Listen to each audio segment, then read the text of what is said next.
Hi guys, welcome to today's video, which is going to be all about covalent bonds. Now, the definition of a covalent bond is it's a bond between two non-metal atoms via the sharing of valence electrons. So it's quite different from an ionic bond. An ionic bond is where a metal atom donates one or more electrons, and then a non-metal atom accepts those electrons into its outer shell. So that's a very clear swapping or moving of electrons. In this case here, when we're dealing with non-metal atoms all want to gain electrons. So it's very rare for a non-metal atom to want to give up electrons to form a bond. And so how they overcome that is, instead of one of them donating electrons and the other one accepting them, they bring their electron shells, their valence shells, together, and they overlap so that they're sharing the valence electrons that they each have in order to make a full outer shell. So I'll show you in a very simple way to begin with, just with a simple diagram. So I'm going to look at a hydrogen atom. Okay, a hydrogen atom only has one electron shell, okay, around the outside, and it's got one electron in there. So there's the electron in the hydrogen cell.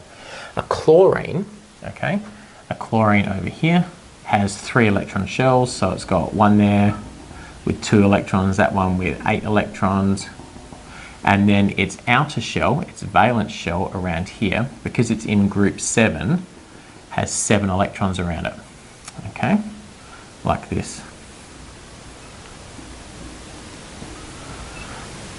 There we go. Oh, that's 6, isn't it? 7. There we go.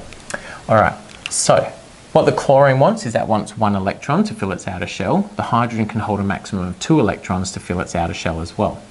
And so what these two non-metal atoms do is they actually come together and they overlap their outer shell. So what I'm going to do is I'm going to rub out the hydrogen. I'm going to change colours for the hydrogen, and I'm going to bring the hydrogen over here. Okay, and what I'm going to do is try and show you that this outer shell of the hydrogen here actually overlaps that outer shell of the chlorine. So here's the electron from the hydrogen, okay, and now you can see the hydrogen within this pink outer shell here has 2 electrons, so that's full. The chlorine has 1, 2, 3, 4, 5, 6, 7 of its original electrons, plus that 1 electron from the hydrogen that's in the overlapping shell. So now the chlorine has 8 electrons in its outer shell, okay, that has 8 electrons in its outer shell. The hydrogen has 2 electrons in its outer shell, both of which are full, okay, which means that therefore both of these are nice and happy, and therefore we get a bond that forms between the hydrogen and the chlorine that we just show like this. All right, so we've now got a covalent bond here, a bond between two non-metal atoms via the overlap or sharing of electron shells. Okay, now that can happen a number of different ways, so I'm going to show you a couple more. So what I'm going to show you is for the molecule carbon dioxide, CO2. Okay, now with CO2 we have a carbon atom. Okay, so a carbon has its outer shell here, and in that outer shell of the carbon we have 4 electrons because it's in group 4. Okay, so knowing your group number and knowing how that relates to the number of electrons in the shell is really important. Now what we've got is 2 oxygen atoms. Okay, so if we bring an oxygen atom here, okay, I'm not going to draw the inner shells, I'm just going to go to the outer shell. The outer shell of this oxygen here has 6 electrons in it.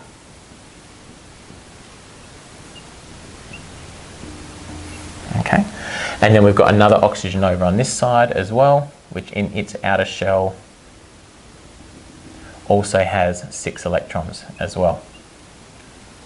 And so both of these substances, what they want to do is they want to be able to overlap their electron shells, their valence shells, so that they can both get a full outer shell. Now the carbon here, that needs to have an extra 4 electrons in there in order to be able to have a full outer shell. Each of the oxygens, they want an extra 2 electrons so that they have a full outer shell as well. So what happens is this oxygen moves over and its outer shell will actually overlap with the outer shell of carbon there, and it wants those 2 electrons in there. So this oxygen, it's got those 2 electrons there, it's then got its 6 other electrons through here. So now this oxygen has 1, 2, 3, 4, 5, 6, 7, 8 electrons in its outer shell. And that makes it happy, okay? This oxygen is going to move and overlap with the other 2 electrons over here. So it's actually going to overlap its shell here. There's our oxygen, and it's got, again, its 6 electrons over on this side. Make sure I count properly. There we go, 6. So that then gives this oxygen over here 8 electrons as well.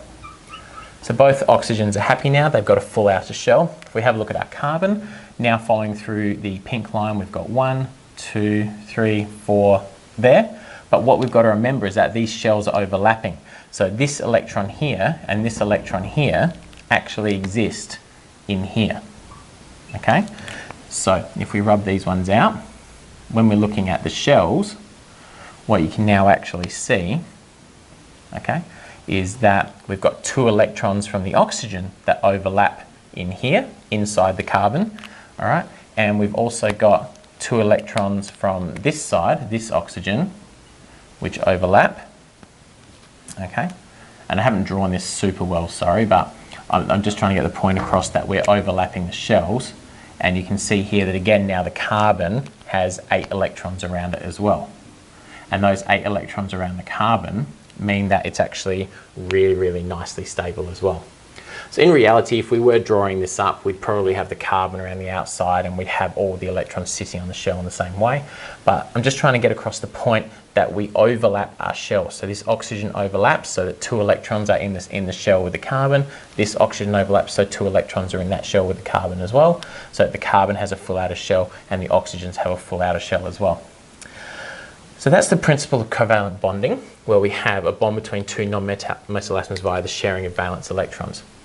Now, what you need to understand is that a covalent bond is much weaker than an ionic bond. Because you've only got sharing or overlap of orbitals and you don't have that exchange of a valence electron, the covalent bond is weaker. So that means that they require less energy to break. That's why covalent molecules generally have a much lower melting point, because they don't exist in that 3-dimensional lattice structure that we saw for ionic bonds. They exist independently in what's called molecules. I'm going to do another video which just looks at covalent molecules and an introduction to their their structure. But in terms of bonding for covalent molecules, because they don't have the same number of bonds as an ionic substance, and the bonds are weaker because they've only overlapping shells instead of exchanging electrons, that means that the covalent bonds are weaker and the boiling points and melting points are lower. That's why most things that have covalent bonds exist as gases or liquids at room temperature. There are a couple of exceptions to that, which I will go through in the covalent structures. But for the moment, hopefully you've got the understanding of that a covalent bond is where we overlap valence electrons to share electrons so that everyone can have a full outer shell. All right, thanks guys. Hope this has been helpful. And as always, if you've got any questions, just ask. See ya.